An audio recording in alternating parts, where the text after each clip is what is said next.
पेण तालुक्यातील सावरसई गावाच्या हद्दीत महानगर सीएनजी गॅस पंपाजवळ 15 डिसेंबर रोजी एका टेम्पोमध्ये गोवंशीय जनावरांचं मांस मोठ्या प्रमाणात आढळून आलं होतं। घटनास्थळी टायर फुटलेल्या अवस्थेत पोलिसांना हा टेम्पो सापडला। मांस वाहतुकीचा कोणताही परवाना नसल्याने पेण पोलीस ठाण्यात गुन्हा दाखल करण्यात आला होता। तपासाची सूत्र उपविभागीय पोलीस अधिकारी गजानन टोंपे आणि पेण पोलीस निरीक्षक संदीप बागुल यांच्या मार्गदर्शनाखाली पोलीस उपनिरीक्षक समद बेग तसंच गुन्हे प्रकटीकरण पथकानं हाती घेत आरोपींची ओळख पटवून अटक करण्यात आली आहे। या प्रकरणामध्ये मुंबईतील कुर्ला येथील टेम्पो मालक साजिद लायक कुरेशी, अफसर मेहबूब कुरेशी, नजरुद्दीन निजामुद्दीन आणि साजिद कुरेशी यांचा सहभाग असल्याचं निष्पन्न झालं। पोलिसांनी त्यांना 19 डिसेंबर 2024 रोजी अटक केली असून आरोपींना 26 डिसेंबरपर्यंत पोलीस कोठडी मिळाली आहे। या गुन्ह्यात वापरण्यात आलेल्या टेम्पोमध्ये 6,98,000 रुपये किमतीचं 3,490 किलोग्रॅम गोवंशीय मांस आढळून आलं होतं।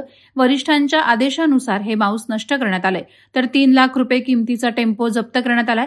या गुन्ह्याचा अधिक तपास पोलीस निरीक्षक संदीप बागुल यांच्या मार्गदर्शनाखाली पोलीस उपनिरीक्षक समद बेग करत आहेत। वादळवारा लाईव्हसाठी किरण बांधणकर, पेण। नवी मुंबई व रायगड जिल्ह्यातील ताज्या बातम्या आणि घडामोडींसाठी सबस्क्राईब करा वादळवारा लाईव्ह चॅनल आणि दाबा बेल आयकॉन।